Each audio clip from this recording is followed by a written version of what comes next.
Hello, Comanche29 here, and today I'd like to talk about something in RWBY that's been kind of bugging me for a while. In fact, I've been wanting to make this video for several years, but I never got around to actually sitting down, recording it, and actually making it. But if you've seen the title already, then you know that I'm going to be talking about Beacon, and why I think it was one of the most important parts of the early seasons.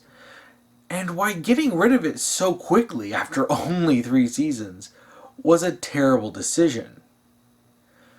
First of all, Beacon provided a lot of benefits to the story, none of which I really think that anyone in the early days actually thought about or realized, especially because when they actually go to Haven and they're in another school, they never capitalize on anything in it.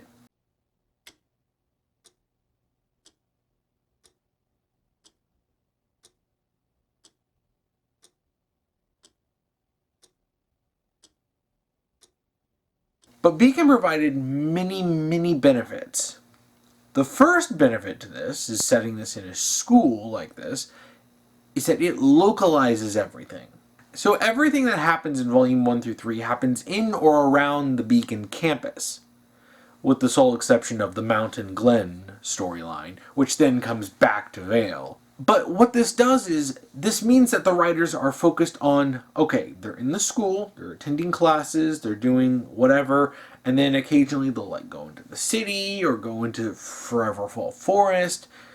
But it's all in one localized area, and it makes them focus on this. This is why I think that even with amateurish writing and maybe not knowing exactly what they're doing from Monty and Miles and Carrie, because they had set this in a single location, they could focus the stories within this location.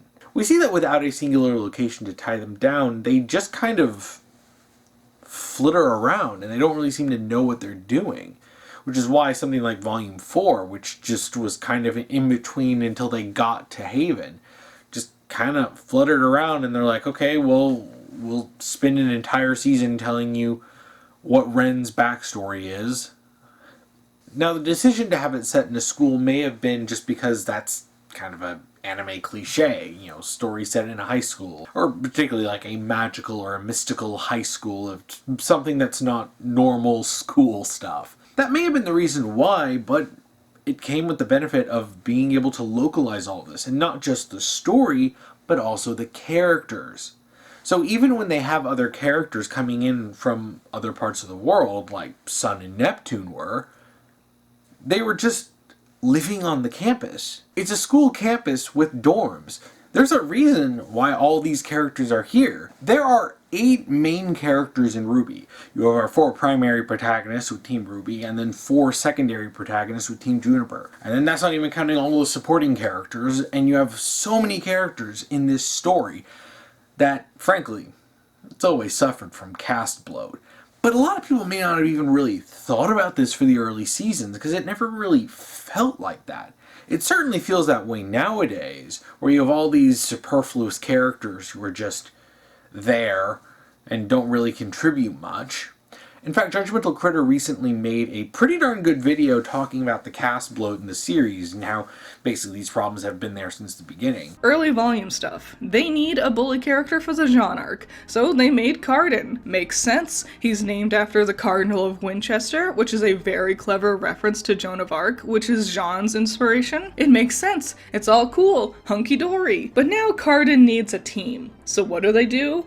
They just make 3 carbon copies of Carden. You should probably go check that out. But a lot of people may not have even really thought about this at first because, well, all the characters kind of felt like they fit. Sure, you can have the 8 main characters, 2 love interests with Sun and Neptune in the show, and then you can have Team Cardinal, you can have Team Coffee, you have the teachers. But it makes sense. When you have these students and teachers, pretty much all the important characters that, well, aren't antagonists, are at the school. They either attend it, or they work at it. And hell, they even have the antagonists sneak onto the school anyway, so they're attending the school too. This comes with a few benefits, one of which is that all these characters are readily accessible for any story you want to do with them within the campus of Beacon. You can have them come in, they can be a part of a class. There's so many things you can do with them. You never have to explain why they showed up. They're attending Beacon. Like, why wouldn't Sun and Neptune and Cardin and Team Coffee? Why wouldn't they be there? They all attend the school. And likewise, when the characters are off screen, you don't have to come up with some explanation for why they're not there. Like, they're attending classes, they're studying, they're doing other stuff at the school, maybe they're sleeping in the dorms. All this stuff just comes built into the location being a school. Like, you don't have to think about this. You don't have to invent headcanons to explain why they're not there. They're just attending class somewhere else. So when you really think about it, it's stuff like this that really makes them not taking advantage of anything in Volume 5 in Haven ridiculous. Like, they kind of sit there the entire season, and then you don't have any other students come in. You don't have anything that sort of expands on it being a school outside of them sitting around talking about how magic is stupid and doesn't exist. And it was crazy. We have dust, semblances, but I mean, there's no such thing as magic. So, the maidens, magic, Salem, it's all true? I'm still not over that. Volume 5 was so stupid. And another important thing that Beacon does for the story is that being a school, you can give blatant exposition and not have it feel out of place. This is where they went wrong with Jean in Volume 1, where they tried to use him as an everyman to explain the lore too, so that you can give that exposition to the audience. Do you have any idea who you were talking to? Not in the slightest, Snow Angel. This is Pyrrha. Hello again. Pyrrha graduated top of her class at Sanctum. Never heard of it. Why didn't you activate your aura? Huh? Your aura. Gesundheit. Jean, do you know what aura is? She's won the Mistral Regional Tournaments 4 years in a row. A new record. The what? Okay, right. It's fine if he's like non-observant and kind of ignorant at the start. You can use that to explain who Pyrrha is. Okay, right, that's fine. But stuff like aura, which is extremely basic and something that's very, very integral to the world. Like, everyone has aura. Oh, sure, he may not know all the like battle applications, but to not know anything about it is kind of ridiculous, and it makes Jean look even dumber than I think they really intended. And the thing is, it was completely unnecessary. You could literally have had them go to a class with Glinda, and Glinda explains the battle applications for aura. And she can give a basic, as you all know, aura is, the energy everyone has, yada yada yada. It can act as a shield against damage. You can even still have him not have awakened his aura or whatever. But you can literally have Glinda do this explanation, which is like, how a lot of teachers will, go over like basic stuff in the beginning before they actually move on to like the actual important stuff. You can just do that. And what kills me is that they do kind of do that. Just a little. In Volume 1, during the whole Jean arc, you have a class with Oobleck, and you learn that Faunus have night vision. Yes, prior to the Faunus Rights Revolution, more popularly known as the Faunus War, humankind was quite adamant about centralizing Faunus population in menagerie. It is imperative to remember that these are relatively recent events. Why, the repercussions of the uprising can still be seen to this day. Now, which one of you young scholars could tell me what many theorists believe to be the turning point in the third year of the war?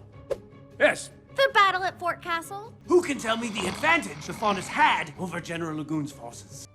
It's night vision.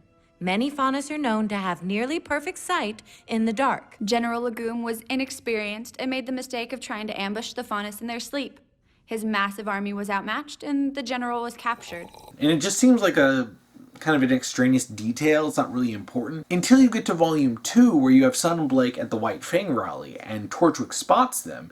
And in order to get away from him, they kill the lights. He sees us. He can't see in the dark. Don't let us get away! The window! Stop him!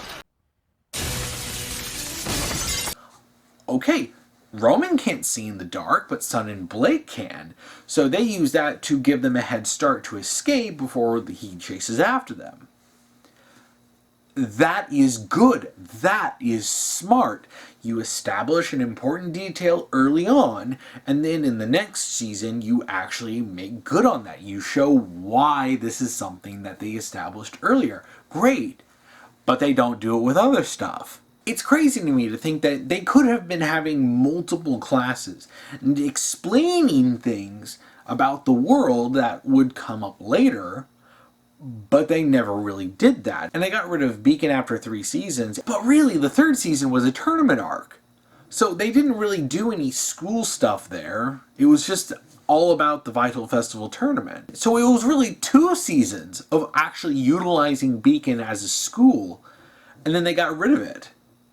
Now, I could understand if they were like, oh, well, we want to get to like the real story, but there was so much you could do at Beacon.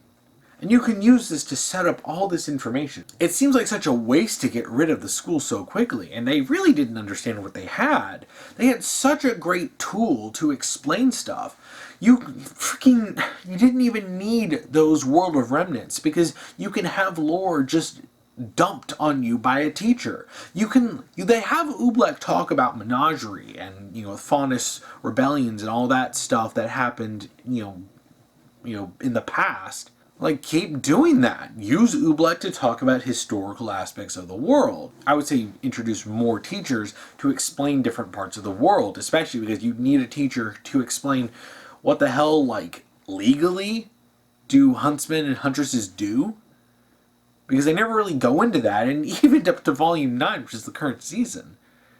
And so far, the last season, if they ever get around to making Volume 10, a lot of people still don't really know what exactly a huntsman or a huntress do. Aside from, like, fighting monsters and being good guys. Like what can they do within legal boundaries? Like, it's crazy to me to think that the show's been around for a decade, and they still haven't ever touched on this. You could literally have like an economics class or huntsman economics or whatever, and actually have a teacher explain these things of what you can do. You can have the students ask, what exactly can I do once I get my huntsman license? And you can have that explained. It's so crazy to me because a school can literally just be used to deliver the most on-the-nose exposition, and it would make sense. Because it's a school. They're teaching the students this stuff. And you can use that to then teach the audience about the lore and the history of the world and how things work. You can do your world building so naturally. You don't even have to put any effort in trying to make it feel natural. And it kills me that they didn't take advantage of this more. It's a big shame that they got rid of Beacon so quickly, because I really think that they should have actually had them stay at Beacon and then graduate. Sure, you'd be in Vale for a while, but I think actually spending time and building up the world over several seasons before they graduate, and sure, you may be able to, like, time skip at some point, but, like, I'd like to see them actually go through school, learn all this stuff. They never actually utilize Beacon to its full extent.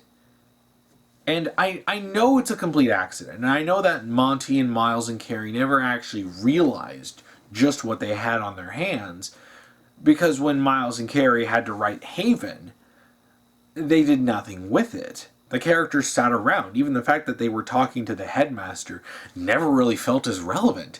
Like, why not have other students there? Why not use this to teach about the history of Mistral and the history of Haven as a school?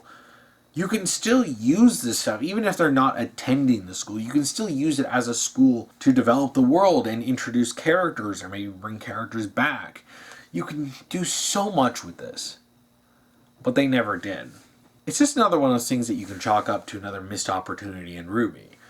And unfortunately, there's quite a bit of those. Beacon isn't the only one, but it's certainly up there in my books. And I really think that Beacon, unknowingly, was one of the most important parts of the story in the early seasons that they rather flippantly got rid of just to get to the bigger plot, which hasn't really turned out as well for them. So that's about it for today. If you have any thoughts about Beacon and its role in the story, and if you think it was a missed opportunity or if it wasn't, please comment below. If you want to support the channel, you can check out my Patreon or my Subscribestar, where you can both support me as low as $1 a month, or you can check out channel memberships just down below. So, thank you for watching.